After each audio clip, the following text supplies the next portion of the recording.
If you can create a feeling in your heart of 0.1 hertz, then that feeling is going to harmonize your heart and your brain. The traditional brain states at the very bottom of the screen, the delta waves, long, slow waves, and these are when we're deeply asleep. And then the theta waves, when we become drowsy. The alpha waves, where we're more relaxed and maybe in meditation.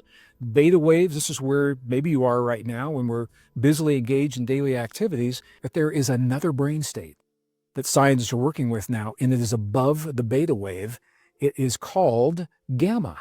This is the gamma state, and look at how much faster and how much more compressed these brain waves are. Well, interestingly, these are the brain waves that the Tibetan monks were creating in their bodies intentionally on demand to accomplish the amazing feats of healing, of awareness, of intuition. They're able to regulate their body functions, their body temperatures, their immune response, their anti-aging hormones, all on demand when they choose. And this is where they find their power, by realizing this potential. It is by harmonizing the heart and the brain that we achieve this gamma state.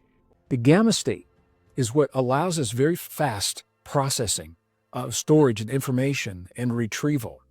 We can shift these brain states very, very quickly. We can measure this conversation between the heart and the brain electrically, and it is a very low frequency. So this isn't an esoteric essence of a prana or aura. This is an electrical and a magnetic frequency, and the electrical part is a very, very low frequency. It is 0.1 hertz. It's not even 1, 0.1 hertz.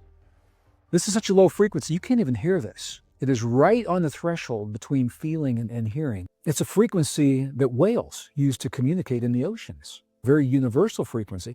It's also a frequency that military submarines use to communicate in the oceans, which is why it's a problem for the whales when they use it. And it is the optimal signal to harmonize your heart and your brain. So what this means is if you can create a feeling in your heart of 0.1 hertz, then that feeling is going to harmonize your heart and your brain. And this technique is the doorway for all the potentials. By achieving heart-brain coherence, it opens the door and we get to choose. It's like once we're in this place, now we can do this, this, this, or this. We can do subconscious, we can go into intuition, we can simply use this technique before we go to bed at night. That's all we're doing. Is we're optimizing the conversation between the heart and the brain, between your heart and your brain.